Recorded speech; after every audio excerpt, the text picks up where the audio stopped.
मारा ईरान धुआं धुआं करके रख दिया है, गर्दा उड़ा दिया। दुनिया झुकती है, झुकाने वाला चाहिए। और एक साथ कितना को मारा, Oman, UAE, Qatar, Bahrain, Jordan, Saudi Arab, Iraq, Israel, America.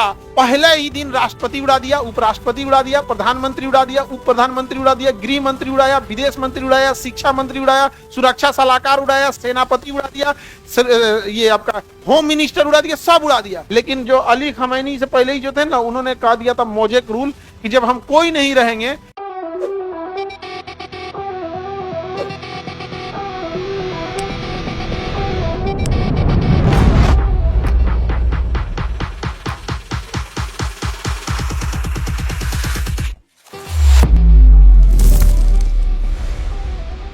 Crisis तो खत्म हो गया ना, ईरान तो अब खोल देगा, ये सब समस्याएं तो होगी, आगे बढ़े। हालांकि किल्लत हुआ नहीं, पैनिक मच गया था ज्यादा।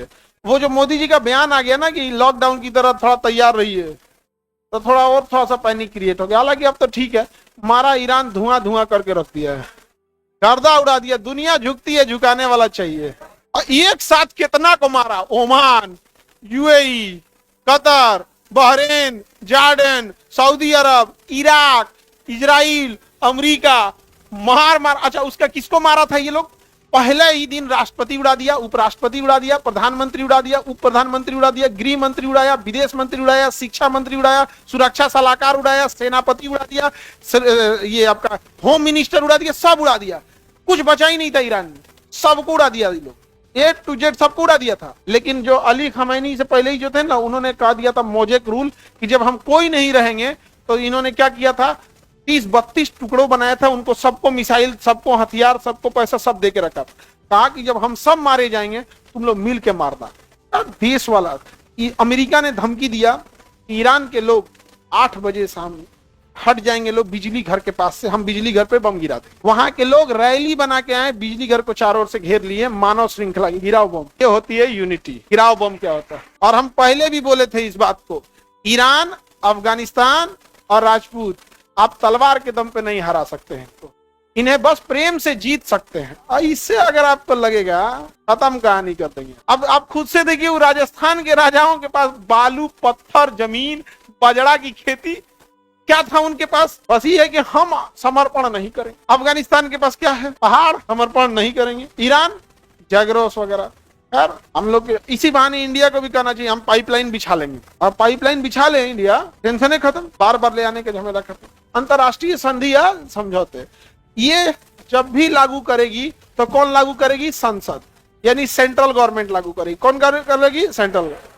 और इसमें स्टेट की कोई भी भूमिका नहीं रहेगी। वो बिना स्टेट से पूछे ही किसी भी अंतरराष्ट्रीय संधि या समझौते को कर सकता है। अभी ट्रंपा से समझौता करके हम लोग आए, लोग टेरिफ से बचने के लिए, अगले दिन सुप्रीम कोर्ट टेरिफ खत्म कर दिया। एक तो हमारे यहाँ के अधिकारियों जो विदेश मंत्रालय में बैठल है, सब क्या कर रहा है सो समझ में नहीं आ रहा है, नहीं समझे। और एक आदमी कर रहा था, वहां बैठे लोग बहुत अनुभवी है। हम कहें कि सर दुनिया, भारत के कोनो विभाग में बैठल आदमी बकलोल नहीं है। सरकारी स्कूल का टीचर से लेके, सरकारी स्कूल का डॉक्टर से लेके, डीएम ऑफिस से बैठा, सब चीज, सब होशियारे है। तो देश को तो चांद पे चल जाना चाहिए, नहीं समझे। अनुभवी और बूढ़ा दोनों में अंतर होता है। आप पहले पैदा हो गए तो इसका मतलब होशियार हो जाएंगे। आगे बढ़े। अंतरराष्ट्रीय संधि, जैसे भारत सरकार अभी एयरबस से समझौता करके आई कि आपके सहयोग से भारत में हवाई जहाज बनाए जाएंगे, C295, छोटे लेवल, छोटा जहाज है, मीडियम साइज का। अब वो गुजरात के अहमदाबाद में बना। अब पता चला गुजरात सरकार कहे कि हम यहाँ लगने ही नहीं देंगे, तो आर्टिकल 253 कहता है, फिर वहां ले आके हम आपको आर्टिकल 365 का उल्लंघन मान के वहां आपातकाल लगा देंगे, इमरजेंसी लगा देंगे, सरकारें खत्म कर देंगे। केंद्र सरकार जो बोल दिया, आपको क्या करना पड़ेगा? मानना पड़ेगा, क्योंकि केंद्र के पास अपनी जमीनें तो लिमिटेड है। सारी जमीनें किसके पास है? राज्य सरकार के। अपनी जमीन क्या है? लिमिटेड है। तो इंटरनेशनल रूल को लागू करने के लिए राज्य से वो पूछेगा नहीं, सीधे लागू कर देगा इंटरनेशनल रूल को। पता चला कि इजरायली एयरलाइंस का जहाज आ रहा है। अब भोपाल सरकार का हम उतरने नहीं देंगे, तीन आप देगा कहेगा तो रहेंगे, समझे। तो किसी भी अंतरराष्ट्रीय कानून, अंतरराष्ट्रीय संधि को लागू कराना संसद यानी केंद्र सरकार की जिम्मेदारी है। बिना उस राज्य के पूछे ही वो लागू करा देता है। समझ में आ रहा है? किसी को दिक्कत? क्यों? क्योंकि संप्रभुता यानी डिसीजन लेने की क्षमता संसद के पास है, संप्रभुता राज्य के पास नहीं।